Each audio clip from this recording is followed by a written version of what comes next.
எட்டா புறவியடி ஈராறு காலடியோ விட்டாலும் பாரமடி வீதியிலே தான் மறித்து கட்ட கயிறெடுத்து கால் நாளும் சேர்த்திருக்கி தாள தேசமெல்லாம் என் கண்ணம்மா ஆண்டிருந்தாலாகாதோ.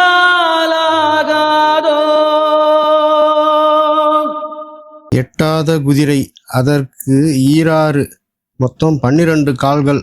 அதை சும்மா விட்டாலும் சேதம் ஏற்படும். வீதியிலே அதை மடக்கி கயிற்றை எடுத்து 4 கால்களையும் சேர்த்து இறுக்கி கட்டி எட்டான திசையுள்ள தேசம் முழுவதையும் ஆளக்கூடாதா என்பது மேலோட்டமான பொருள். மானுட சுவாசங்களின் நுட்பங்களை எல்லா வகையிலும் மிக துல்லியமாக அறிந்திருந்தார்கள். நமக்கு 8 அங்குல அளவு சுவாசம் உள்ளே சென்று 12 அங்குல சுவாசம் வெளியே வருகிறது. நஷ்டம் 4 அங்குலம்.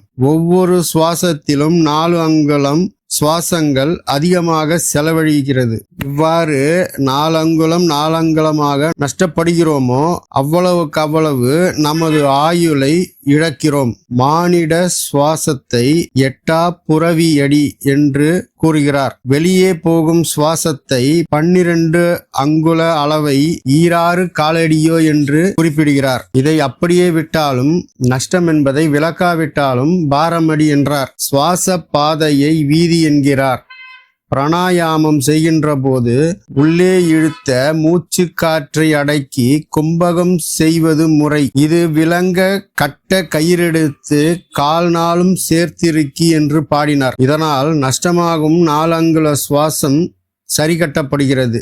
யோக நெறி என்ற ராஜ யோகம் இமயம், நியமம், ஆசனம், பிராணாயாமம், பிரத்யாகாரம், தாரணை, தியானம், சமாதி என்ற 8 படிகளுடையது. இதை அட்டாங்க யோகம் என்று சொல்வதுண்டு. அட்டாங்க யோகத்தை அபியாசம் செய்யக்கூடாதா என்னும் பொருள் விளங்குமாறு அட்டாள தேசமெல்லாம் ஆண்டிருந்தால் ஆகாதோ என்று பாடுகிறார்.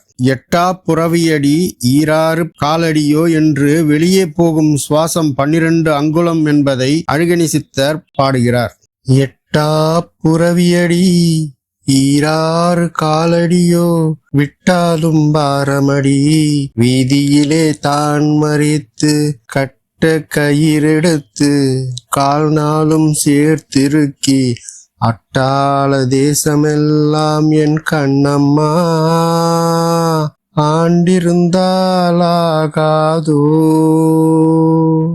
நாம மீண்டும் அடுத்த ஒரு பதிவில் சந்திப்போம். இந்த பாடல் ரொம்ப பிடிச்சிருந்ததுன்னா உங்கள் ஃப்ரெண்ட்ஸ் அண்ட் ஃபேமிலிக்கு இந்த வீடியோவை ஷேர் பண்ணுங்கள், லைக் பண்ணுங்கள், கமெண்ட் பண்ணுங்கள், சப்ஸ்கிரைப் பண்ணுங்கள். நன்றி.